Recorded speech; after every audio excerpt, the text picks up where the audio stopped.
Takulandirani ku AMTV Malawi kuchimake kwa nkhani zenizeni. Ngati nkhani imeneyo kuno kulibe, dziwani kuti nkhani imeneyo ndi yabodza.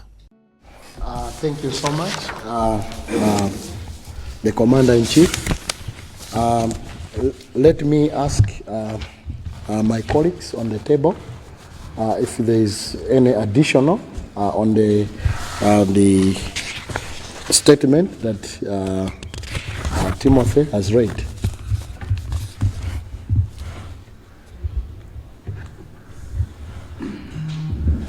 Good evening once again. I'll make just one slight addition. It's something that might have passed by as Comrade was speaking, and it's the undisputed fact that the Alliance for Democracy is a collective unit.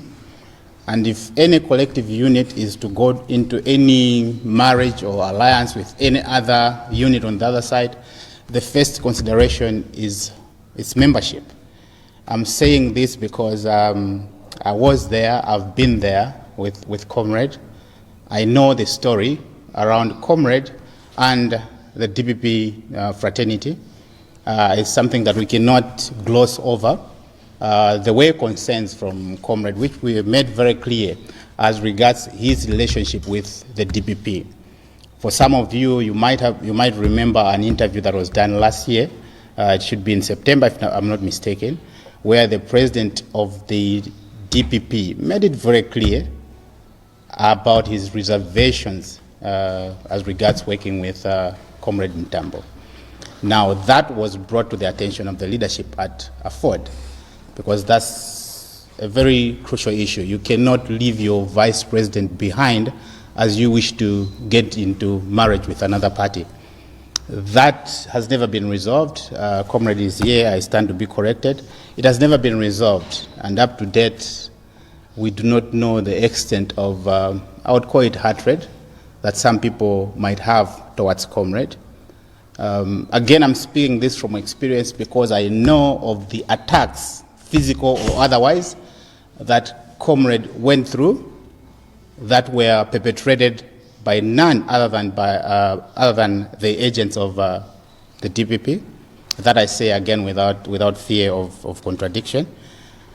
Again, they've never come back to say, we petrol bombed your car at your own house. We are sorry for that, or things went wrong, can we come back together? That has never been done. And for us to sit here and pretend that that is normal, that then we can just allow things to go on, as we would say, that would simply forget, is something that we find very hard to understand. And therefore, we expected better in as regards the fact that Comrade has always been forthcoming. And some of you might have seen him at the Mlakwa Alomwe at one point. You might have seen him, pictures of him in a similar cap, rated APM. You might have seen that. I think all that was a goodwill, a show of goodwill from Comrade.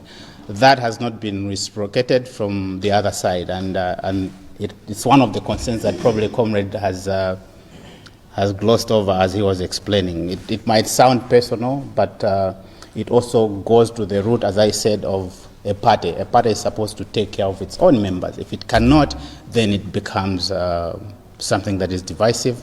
It also begs the question as to what motivates people as they do what they do. So there's not much I can add, apart from what I thought is also very crucial to this whole, to the dynamics of whatever is going on. Thank you very much. District Commander, are you adding anything?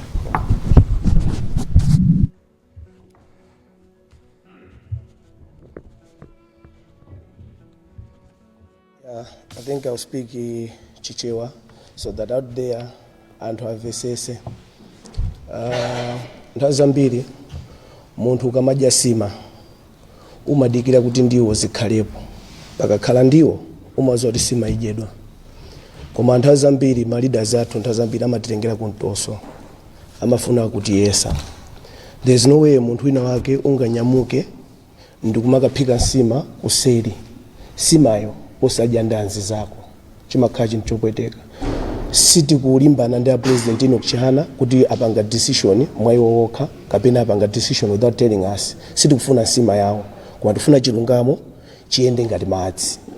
Chifukwa china chilichonse chimene munthu umapanga ndi anzi zako, noti kuseri kwa anzi zako. So ndi chinthu chokhumudwisa, ndi chinthu chopweteka kunena kuti ife tizoona leader amene timamudalira kuti ndi leader wathu, end of the day leader wathu ndimakapangidwa betray. Ndi chinthu chotipweteka kwambiri. Komanso kutengera ni mmene zinthu zakhalira mukudziwa kumene tachoka. Sindikufuna ndikutengereni kumbuyo kwambiri koma mukudziwa mmene zakhalira. Kutengera mmene Honorable Timothy Mtambo ayendera ndi DPP komanso mmene zinakhalira. I think ineyo ndinalinso mmodzi mwa iwo amene mwina lero limwena bwezi kulibe. Chifukwa tinali anthu amodzi amene tinkaenda mothawa kumakabisala chifukwa cha anyamata azikwanja amene anali ku DPP. Nthawi imeneyo koma nawo lero kumazapeza zoti zikuchitika motere tilibe ndi mantha, zilonda sizinapole, zilonda nzikulu. Ndi zilonda zoti zipole pamafunika pakhale dongoso labwinobwino kutifikira ndikufikira bwinobwino chief commander wathu ndikumuuza then chief commander should come to us kutifunsa kuti tiyende bwanji tipange chani. Koma zonsezo kunalibe, zangopangidwa kuseri, lero nkumabwera ndi izizi. Kwa ife tikuona kuti chief commander popanga decision si chifukwa kapena si kulimbana ndi wina aliyense koma kutengera fwa chokonda dziko lino. That's why chief commander wapanga zinthu izizi. Kwa ineyo I support chief commander kuti sanalakwise, palibe cholakwika china chilichonse, ife timsupporta, timakonda, tikhalabe kumbuyo kwake ndi ma decision yake ofuna kutukula Malawi. I think ndilekeze pomwepo. Thank you so much, the district commander. Maybe kungomalizisa for CFT, it is a very huge concern for we in the CFT. We look at this one as the highest betrayal of highest level. It's a conspiracy in the spirit of one, being faithful, two, trusting, and then mutual trust that you put on somebody. We believed that when some people in the proverb they say married womanhood is mutual hospitality. We believed in that, but that is not the way things have happened. As a CFT, we signed an agreement between us and Afford, and that agreement was to strengthen Afford because I cannot hide. I've gone around the country and I know the weaknesses of Afford. I think some of you might be aware that it is like Afford, the power was taken back or it was sold by the same conspiracy plan by such alliances. So as CFT, our agreement was to work with Afford, and that when Afford shall enter into an agreement, the CFT should also be there to make decision and to give direction whether the alliance is for the benefit of us as a CFT and Afford. But what we see here, I think it is a wake-up call for Malawians to say agreements need to be bounding. Agreements need to be respected. A country that we move like this we are heading for a distraction. Yes, we know constitutionally we can say there is no constitutional provisions in our country that bounds the agreements. But if things go like this, do you think we are heading in the right direction? So I think Malawians can have the answer. If we have been bypassed, yet we sign an MOU with Alliance for Democracy, I don't think that the direction that Afford has taken, I think, is the right direction. Thank you so much. So maybe at this point in time, let me give an opportunity to 2 or 3 questions, because I hope all Malawians that have been watching and are still watching, maybe the media, you have got some things you would want to ask. We believe in transparency. We believe in interaction. So maybe at this time, let me ask 2 or 3 questions, and then we close. Thank you.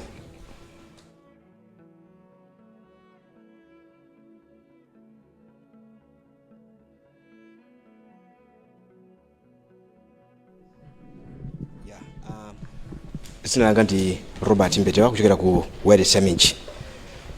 Timafuna timvesese ndinu Vice President wa chipani cha Afford.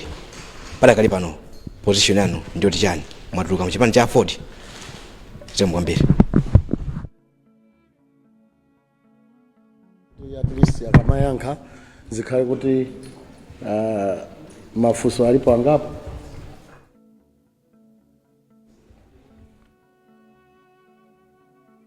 onjezera mafunso wafunsa nzagayo kuti lero achihana adati abwerera kubweranso kuti atuluka kumgwirizano wa chipani chaimene apanga ndi DPP. inu mupitirira kukhala nawo ngati membala wa AFOD kapena you have completely lost trust in him, his integrity as you put it?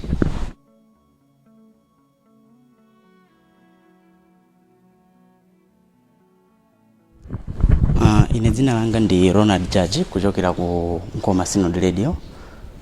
Ndimafuna ndimvetsetse makamba kuti pazifukwa zimene mafotokozazi simuchita kampeni, simukhala nawo gulu lopanga kampeni kuti anthu avotere nawo DPP. Ndimafuna ndimvetsetse pamene kuti ndiyeno muchite kampeni kuti anthu avotere ndani pazisankho za pa 16 September.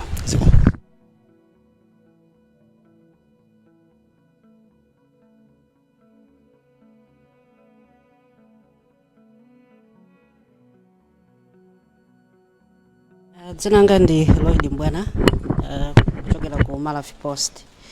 Ndi kuonjezera zimene afunsa nzanga. Simupanga kampeni yopanga advance jene Ansah ndipita Mutharika pa ulendo umenewu.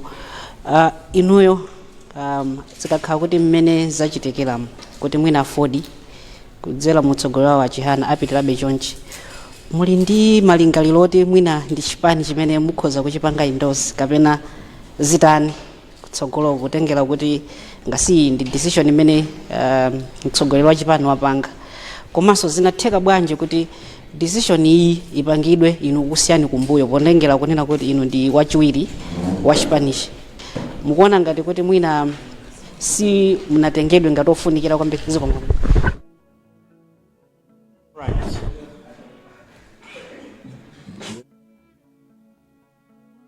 Okay, dzina langa nditaonga Sabola nimagwira Chiro Times Group. Potengera kuti bungwe la meki silinatseke nthawi yotengera zikalata, inu ngati AFOD muli ndi malingaliro okatengaso zikalata zomwe zingapangitse kuti mukaime nawo pa ballot pamene a president anu alowera kumbali ya DPP zomwe?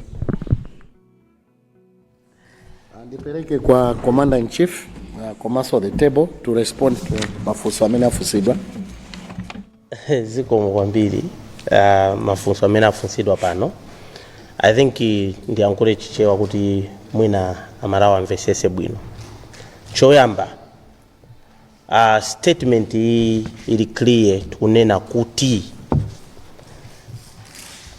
a president a Alliance for Democracy ni muntu wabwino kwambiri, ndipo agwira ntchito yotamandika kuchizusa chipani chimene chipani sogolo lake sizinali kuziwika bwino.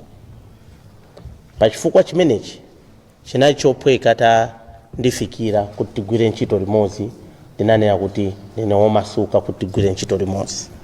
Zifukwa zonse tinafotokoza siku limene tinkapanga mgwirizano. Ndinayitanisa ATOLANKHANI, ndinafotokoza kuti tigwira ntchito limodzi ndi cholinga choti timange AFOD wamphamvu. Pazifukwa zingapo zimene tinaona kuti AFOD yakala ikufoka mphamvu, chifukwa chimodzi chinali chonena kuti AFOD yakala ikulowa mmigwirizano yoti simapanga contribute kumanga AFOD. Mapeto ake migwirizano yoyo ndimene imapwasura AFOD. Chimachitika migwirizano imapanga overshadow agenda ya chipani cha AFOD. That's why enafe taona usogoleri wa nzeru wa Comrade Enoch Kamzinge Nchihana. We said tigwire nawo ntchito tilimbikise chipanichi. Chifukwa chipanichi whether winner afuna safune chipani chofunikira pambiri ya demokrasi ya Malawi. So strategic plan ya AFOD, one of the threats imene tinaiona as a threat ku chipani chatu kuti tisakure chisakale cha mphamvu ndi ma alliance opanga ngati amenewa. Ndaperekapo zisanzo. Now titagwirizana agenda inali yoti tiye timange afford ikale ndi mphamvu. Koma panopa tikuona kuti mwina tapangaso mistake imene yakadai kuchitika kumbuyoko. Amati once bitten twice shy. If we were once cheated as a party, tinanamizidwapo. History sungafufute oro anthu atayesa kuisinta motani. Tinanamizidwapo. How sure are we that chipani chomwecho ndi usogolero omwewo this time around they are going to obey or follow the dictates of their alliance agreement? Chimene nimafuna ndisindike pano ndi ichi. Tikamapanga migwirizano tiziyang'ana amalawi ali kumudzi kuti mgwirizano umenewu amalawi aulandira bwanji kapena mgwirizano umenewu utandiza amalawi. Tikuyankhula zimenezi amalawi anzanga chifukwa chonena kuti nthawi yambiri tikamakambirana migwirizano anthu kumangokhala kuganiza maudindo atagawana awatenga ichi koma mapeto ake maudindo awo amatandiza dziko lathu. You find that the answer is no. Now ife chimene tikunena sinanenepo kuti tachoka afford ndi chipani chathu, ndipo sinanenepo kuti mtsogoleri wathu walepera ndi oyipa. Ayi si oyipa, koma fundo ndiyonena kuti tasempana maganizo pankani imeneyi. Sikuti sinayankhulepo zinthuzi, mwina ena takumaona kuti mwina tikungoziyankhula panopa. Inside takhala ndikuyankhula kuti mwaine mumene ndikuziwira this is not a go zone, this is not right. Chifukwa chimene ndikunenera izi tonse amalawi tikuziwa 4 years ago 5 years ago anthu anadandaula zinthu zambiri zinasokonekera muziko muno. And is it true kuti today ife tomwe afford inali mu tonse alliance imene imachita question kuti sizinaende bwino a DPP achoke alepera kuyendesa ziko? Pali chinthu chanji chimene mwina DPP apanga pano cha chilendo chimene tingaone kuti asinta pano patita kuwakulupirira? Izi ndimafuna anthu amvesese sinkani yodana. Ine nanena kale even ku press conference ya ku convention ya afford nanena kuti ndilibe chifukwa ndi munthu, ndilibe chifukwa ndi DPP, ndilibe chifukwa ndi president wa DPP. And nkhondo tinamenya mu 2019 sinali personal, panali zifukwa zimene tinapangira choncha Malawi. And chifukwa chimozi ndichoti my Jane Ansah anaononga zisankho zinapezeka ndi TPEX. Nanga zinthu zikaonongeka kapena zinthu zikabedwa kuyankhulapo ndi mlandu. Amalawi, they are the best judges. Now inuyo can you imagine amalawi anzanga nonse kumene muli, come in my shoes. I led the struggle and I faced my challenges ambiri. Misampa yoti andipe yosiyana koma Mulungu kumwamba aliko ndili moyo paka na lero. Now agenda asa umwe ajamene timati mwaononga zisankho. Ine Timothy Mtambo ndi parare ndikuti John Ansah muvotere. Anthu azanena kuti ndine ndani, ndazungulira mutu kapena ndikuganiza. Pachilungamo zinthu tiziziona mwa chilungamo. If DPP for example anabwera kwa Malawi kuti Malawi tili pampando zakuti tinayendesa bwino kwambiri, ndipo mkatipa sampata tizapitiriza. Tili pampando zakuti siti nachite bwino pepani ya Malawi, mkatipa sampata izi tizapanga bwino. Pachizungama tili mosifu. Then tikananena kuti anthu aja ndi omwe aja, ma player ndi omwe aja ankasewera mpira koma avomereza kuti sizinaende bwino.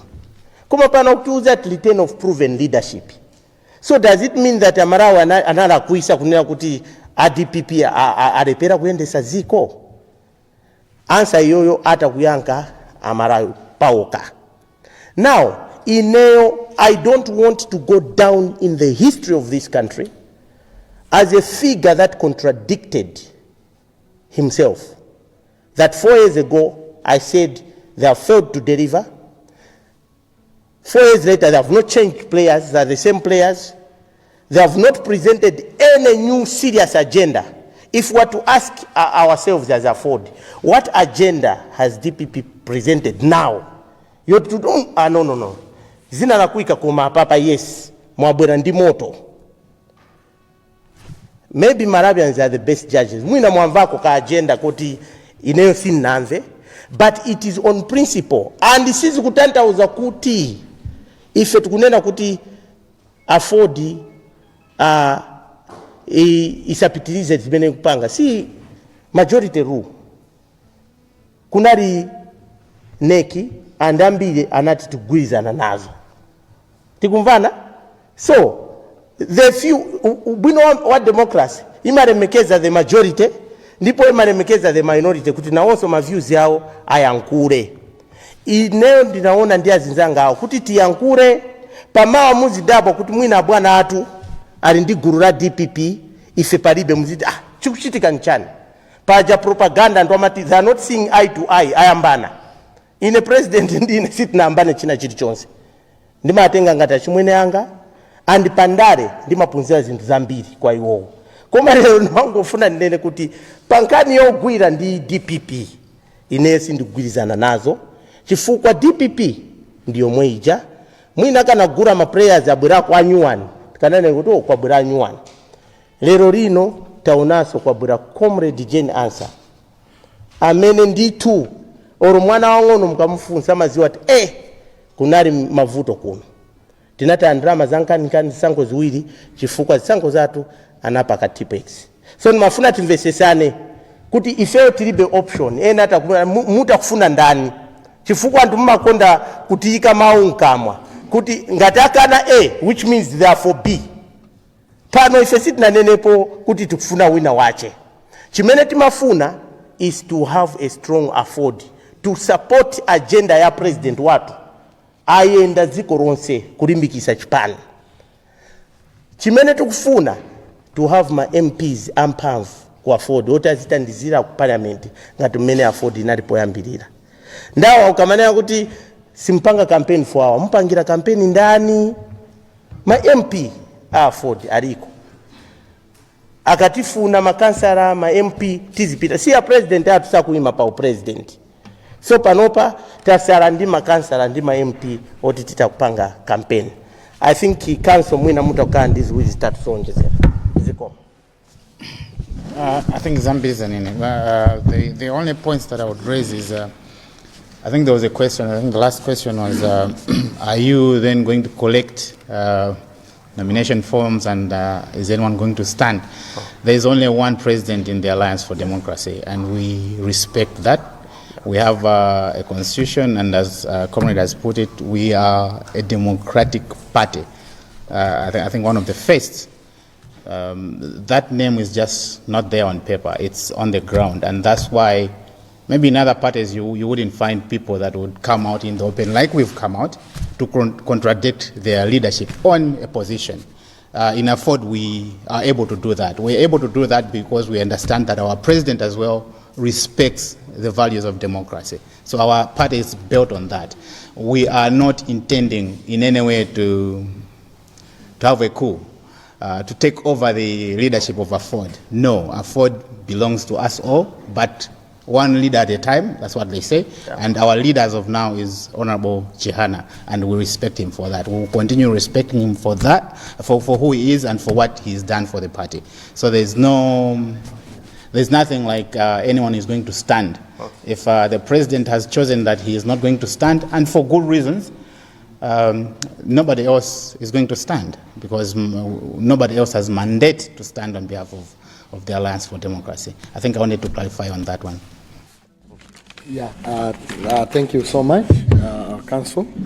I hope we have come to the end of the presser. I hope you will do an interview, I think, after a week. So let me once again thank the whole media team for being present in this press conference. I hope Malawians, they are communicated the message that was brought here by Honorable Timothy Pagonachi Mtambo, Let me also thank the team from Ford and then from CFT for availing into this press conference. Once again, thank you so much, the media, for being present, and the whole team from Ford and CFT. Osaiwala kupanga subscribe ku channel ya AMTV Malawi.